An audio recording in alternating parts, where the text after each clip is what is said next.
some changes made to the retirement tax regime. I'm joined in studio by Jan Steenkamp. He's the head of Sanlam Segment Solutions. He's going to talk us through these changes and tell them how they might affect you. Hello. Good morning. Now, tell me, what are the changes that have been made? Basically, the main changes that were made on the 1st of March 2016 is to try and harmonize the tax regime between the different retirement fund options. In the past, retirement annuities, pension funds and provident funds each had different contribution percentages that people could provide, but that's now all been harmonized to a single percentage or contribution limit of 27.5% of your income, to a maximum of 350,000 Rand per annum. Now, who's going to be affected by this?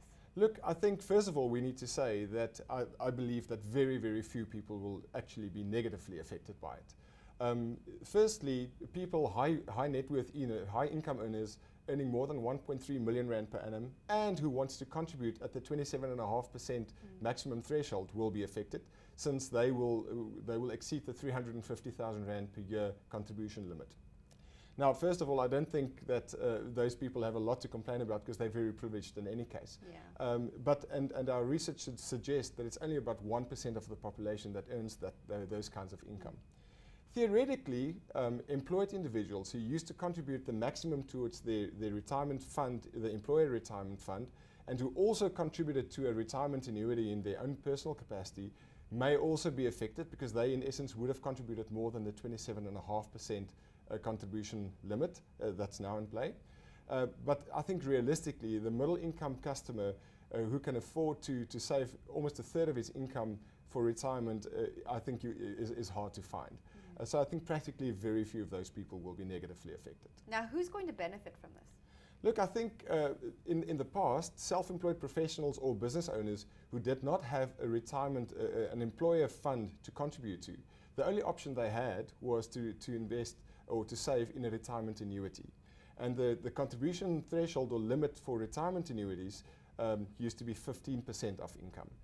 Because it's now been harmonized, that threshold, the contribution threshold, now increases to 27.5%, which means that they can almost double the contributions they make for retirement and still get the tax deduction.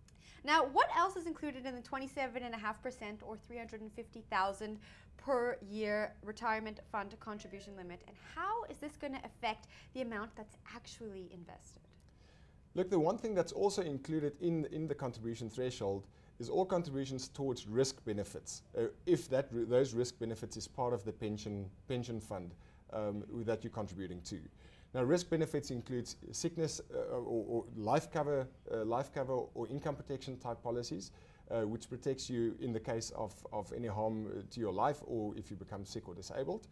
And why that is relevant is if you are close to the maximum contribution threshold of 27.5% or 350,000, then in essence you would have the option to a standalone group risk scheme or to individual protection policies to enable to clear up or to free up some more capacity in terms of what's actually saved for retirement purposes. Because obviously these contributions to risk benefits reduce the amount of money that's invested for retirement purposes specifically.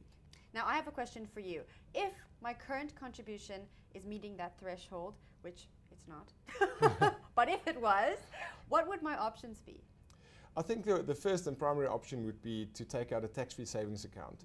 These products were introduced to the market in March last year, in 2015, and basically enables a person to invest up to 30,000 Rand per year into a tax-free investment.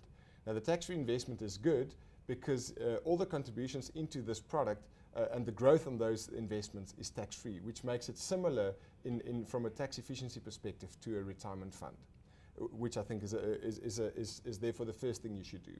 If you want to contribute even more, you can consider voluntary or discretionary savings products like endowment policies or unit trust investments. They've got different advantages and disadvantages. An endowment policy, for example, will be a better, the growth in the fund will be taxed, but it's taxed at a lower rate and therefore is quite beneficial for high net worth earners or affluent people, but it offers less flexibility in terms of getting access to your money. The other alternative, unit trust, in the unit trust, the growth will be taxed at your own marginal tax rate, and therefore it's better for lower income earners and it also offers the advantage of the money being freely and easily accessible. Given that this is saving for retirement, though, the intention should never be to invest it there or to save there to withdraw, actually to put it in there and leave it for retirement. Now, if I choose to reduce my contributions and explore some other avenues when it comes to savings, what do I need to consider?